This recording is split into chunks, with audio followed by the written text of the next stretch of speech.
Hey, this is Glenn from Human37. What we're going to talk about today is user properties in Amplitude, how you use them, and why they are so powerful.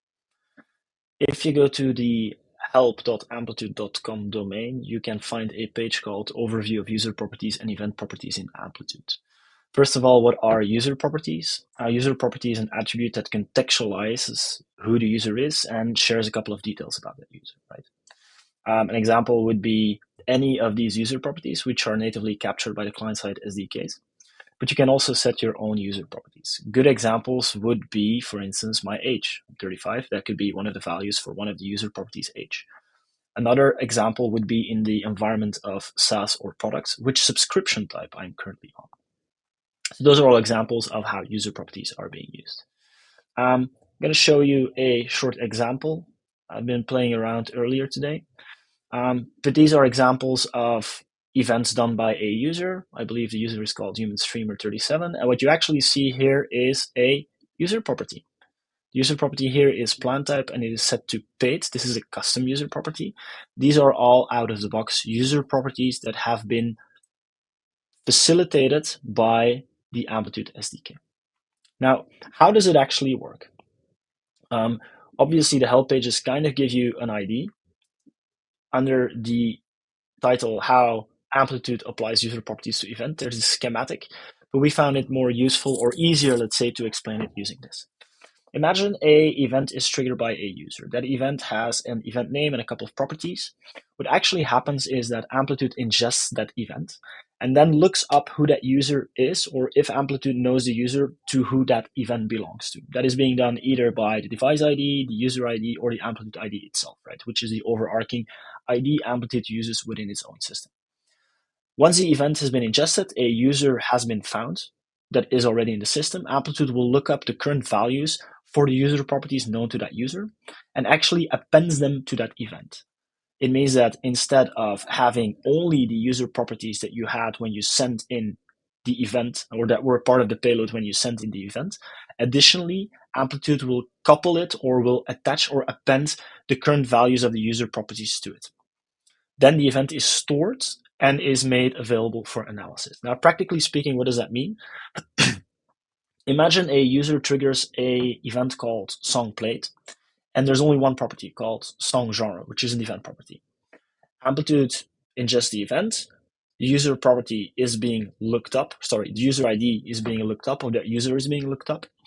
And we find that there is a plan type user property available for that user. What happens next is that Amplitude actually stores the event under song played, not only with song genre, but also with the plan type. So the full payload that it can be analyzed within the UI is actually the combination of the user properties with their current value and the event properties for a given event.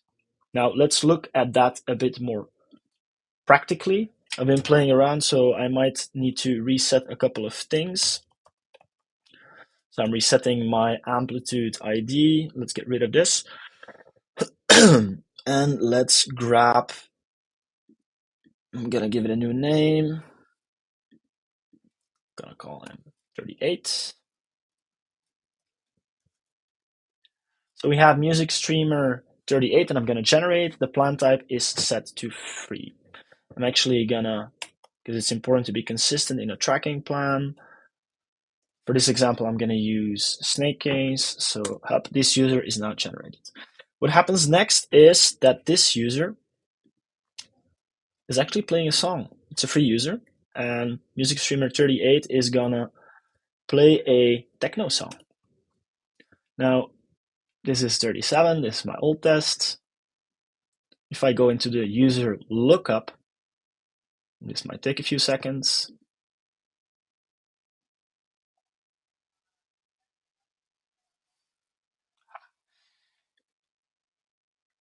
Human streamer 38. Here we are.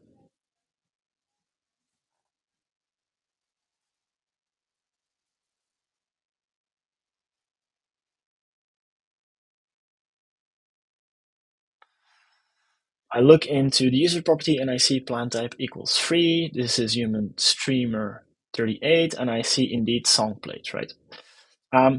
If you look at the code, you see that song played event only had one property called techno.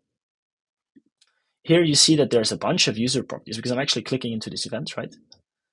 And I'm actually analyzing or looking into this event. And you see that there's a bunch of user properties actually appended to it, their current values, right?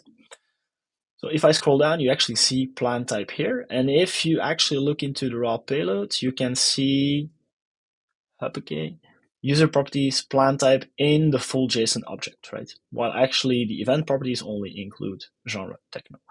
Now imagine this user is actually upgrading. And so we go into a paid version.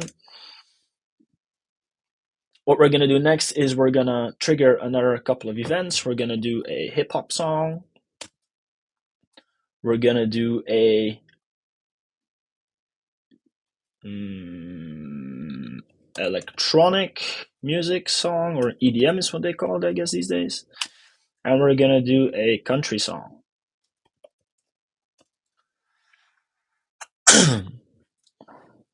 If I now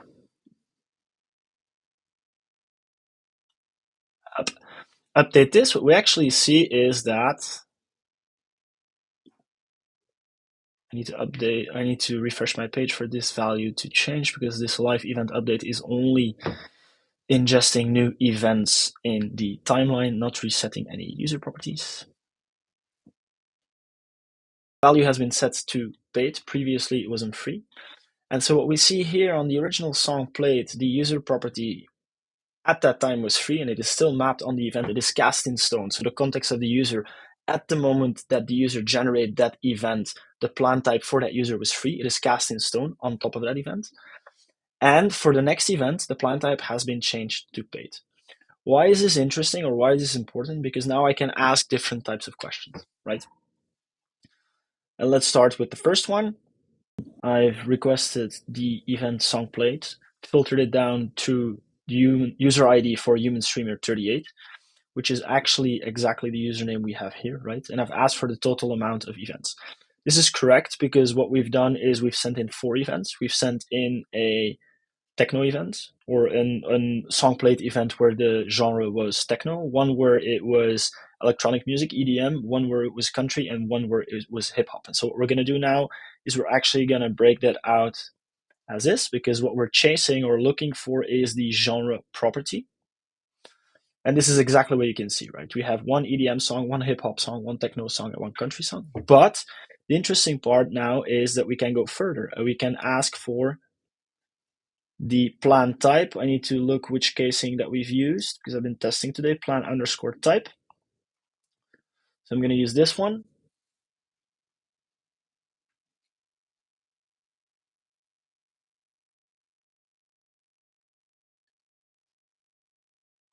And so what you actually see is that we have hip hop paid once, techno free once, EDM paid once, and country paid once.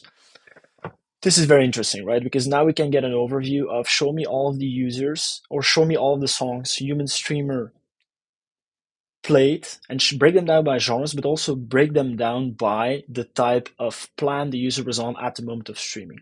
Why? Because plan type was a user property, and the user properties are appended, the value at the moment the event is being sent in, the value of that user property is appended to that event, which allows us to contextualize the event, cast it in stone, and actually have a permanent context for that user. Obviously, this is a segmentation chart. We can go further and we can pull it into a data table. This might be a bit more useful. So now the table is built. We see hip hop paid, country paid, EDM paid, techno free. Now let's run one last example of why this is so important. And we go back to our techno song. I'm actually gonna overwrite this. Check the casing. Yes, that's correct. If I put this in, so now that the event is in, you can actually see how the user property is contextualizing the event, right? Because before we've sent in exactly the same event, amplitude.track song played genre techno. When the user was a free user, that was this event. And now we've sent in the same event, but in the meantime, the user property plan type was changed into paid, or the value was changed into paid, and now we can have an overview of, well, this user played one song of techno, of the genre techno, while the user was in a free plan, but then played another one when they were on a paid plan. And it kind of gives you an overview of which genres, for instance, are being played the most by which plan types. I hope this was useful. And if you have more information, if you want more information, there's going to be a bunch of links in the comments.